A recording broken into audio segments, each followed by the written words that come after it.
Hey, everybody, I'm John Granado. That's Josh Jordan. You can hear us both on ESPN 97.5 and 92.5. You can see his work at sportsmaphouston.com as well. Hit subscribe if you haven't so you get all of our content here on YouTube. Hey, Josh, given how coy the Texans were with the health status of guys like Stingley and Green and Mechie, how big is it that all three guys will seemingly – how likely is it that they're all going to be ready for camp? Well, Lovey said this week that they should be a full go.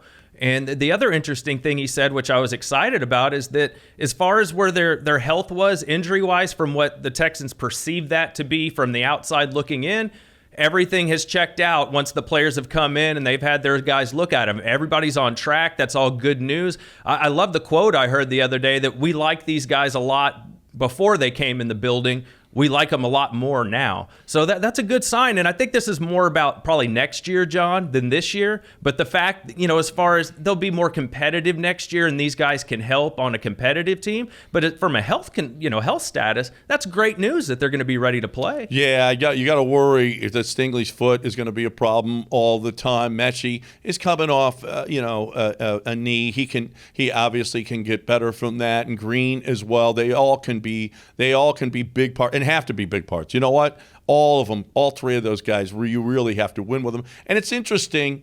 I really like this philosophy. Bill O'Brien was like, "You're fit in my system. This is how we do it. And this is the Patriot way, and this is what we're going to do."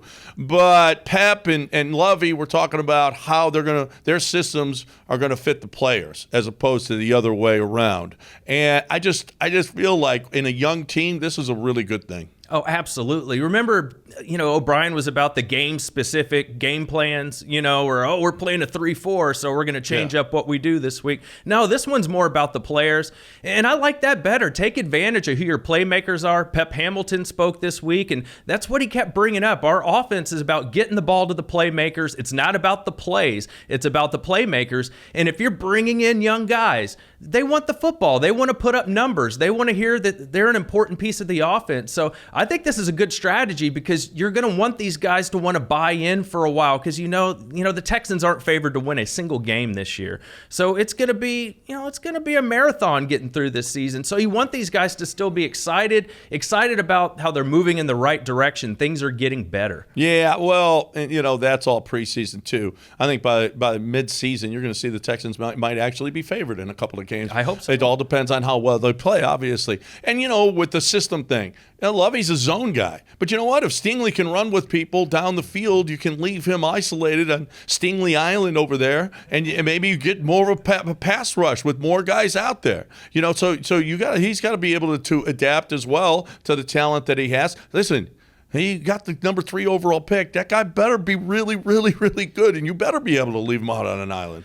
No doubt about it. And I thought about this the other day. He's going to be compared to Sauce Gardner for the rest of his career.